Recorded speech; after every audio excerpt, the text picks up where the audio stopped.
There is a newly potent political issue this election year, the environment, and Bill Clinton is painting himself green, putting the kibosh on a gold mine near Yellowstone National Park, proclaiming a national monument in Utah, posing with endangered species. Bob Dole doesn't talk much about the environment, except to rip into Clinton. Under Bill Clinton, Western farmers and ranches have become the most endangered species in America. Dole is referring to Clinton's ambitious plans to toughen up federal rules that allow ranchers to graze their cattle on public lands at bargain rates. Dole has sided with Western ranchers. And that's just one of the environmental issues on which these men split. Bob Dole wants to see landowners compensated when environmental regulations cost them economically. Bill Clinton does not. Bob Dole wants environmental regulations subjected to cost-benefit analyses. Bill Clinton is far less enthusiastic.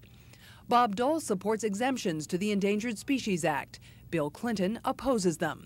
In short, Clinton wants the government to do more to protect the environment. Bob Dole wants it to do less. Dole has been one of those Republicans who has called on the government to use good science, who has called on the government to make a risk assessment so that there is some cost and some benefit weighed.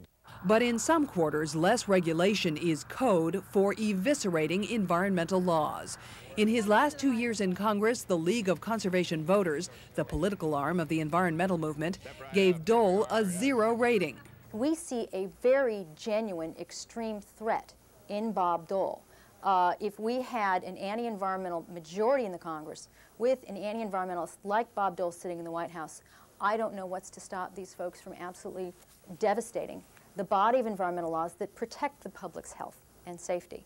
Whoa, that's a pretty heavy symbol.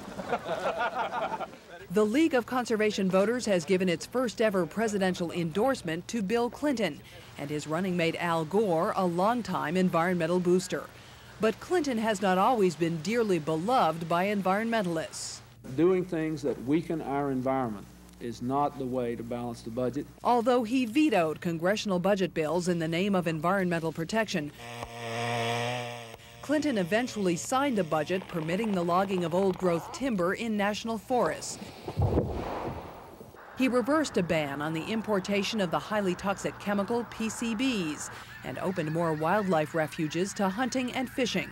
For this, some environmentalists label him a wolf in sheep's clothing.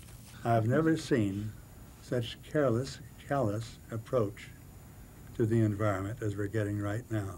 Some say when it comes to the environment, Bill Clinton and Bob Dole are cut from the same cloth, saying neither is a true believer. Each is a pragmatic politician who will do what is necessary to please his constituency.